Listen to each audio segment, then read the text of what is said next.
هاي احنا ما نريدها تكون موجودة. السلام عليكم، وياكم هيثم. سامعين بالماكينة الساطرة او البستن سلاب؟ خلينا نشوفكم مثال.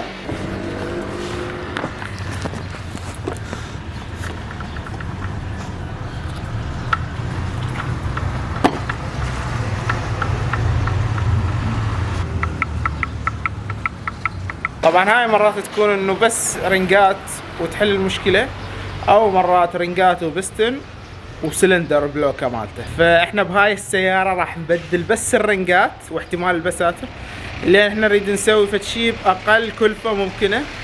اذا صارت اهلا وسهلا، اذا ما صارت حتى واحد يشلع المحرك ويجيب غيره. خلينا نشوف السلندرات بقية اثنين هم بيهن حركة لو لا. طبعا هسه فرينا المحرك، فنلاحظ هاي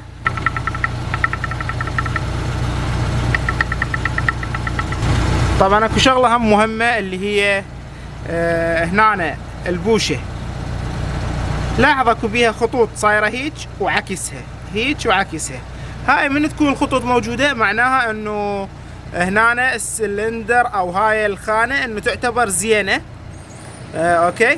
بينما من تكون هيجي ما بيها هاي الخطوط معناها هنا اكو ضرر، اكو ضرر بيها. فلاحظ هاي هنا ما عليها هذا الشكل اللي شوفنا لكم اياه، واكو مكانات شكلهن يختلف عن مكانات. فلاحظ اكو شلون الخطوط، هاي الخطوط من تصير اكو خطوط بالطول معناها اكو ضرر، بس من يصير يمنى يسرى نسوي له هنا هم اكو شيء. شوف هسه هذا شلون هذا الخط واكو خطوط معاكسه اليه، هذا معناه انه الوضعيه تمام هنا. والخانات البقيه كذلك نفس الشيء. شوف هسه هاي الخطوط اللي اقول لكم عليها متعاكسه هنا شلون واضحه، بس شنو ايش عندنا؟ عندنا شوف اكو مكانات مثل العبالك محترقه. فهذا هو اللي جاي يسوي لنا هاي الحركه. فالمكان بيه جزء مأكول، فلاحظ هنا ممكن تكون اقوى او اوضح. هاي احنا ما نريدها تكون موجوده، هاي الاشكال والحرقات. لكن كحل اقتصادي يعني احنا ممكن نجرب بس نبدل البستن او بس الرنج، او الرنج وبستن، يعني نبدل اقل شيء ممكن، لان الرنجات مال هاي ب20,000 والبساتن ب50,000، يعني 75,000. فصارت اهلا وسهلا.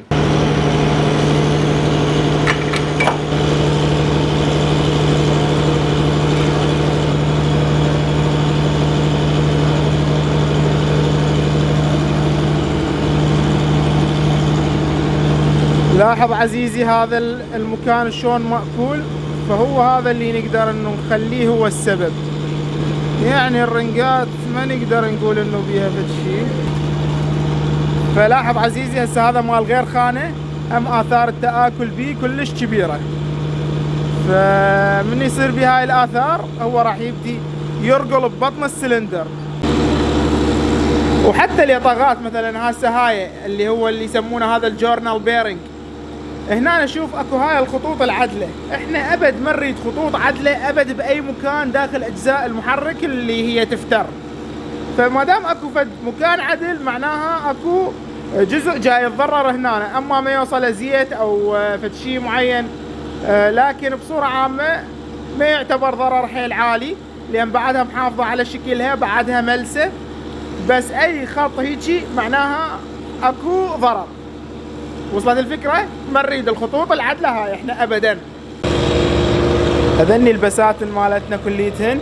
فلاحظ عندنا شوف هاي الخانة عبالك متأذية اكثر، هاي عليها تجمعات كربونية اكثر، يعني هو الضرر واضح عليهن كليتهن. لكن هنا تحسه اكبر من البقية. فمثلا اذا رجعنا شوية او عدلنا هن هيجي شوية، فروا راسكم ويانا يعني اعذرونا.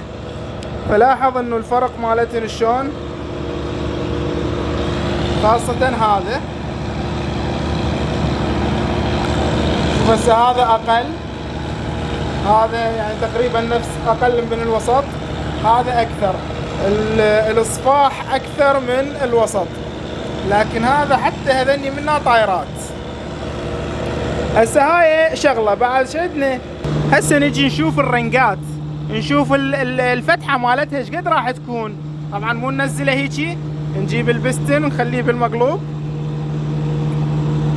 ندفع شوية بحيث انه يكون عدل. ندفع هذا اوكي. فلاحظ هسه هي هاي الخانة اللي قلنا هي متأذية اكثر شيء، فاذا تباوع على الفتحة مالتها صايرة حيل كبيرة، بينما لاحظ هاي الخانة اللي بصفها الفتحة مالتها اصغر. شوف هسه هاي ايش كبراتها وهاي ايش كبراتها.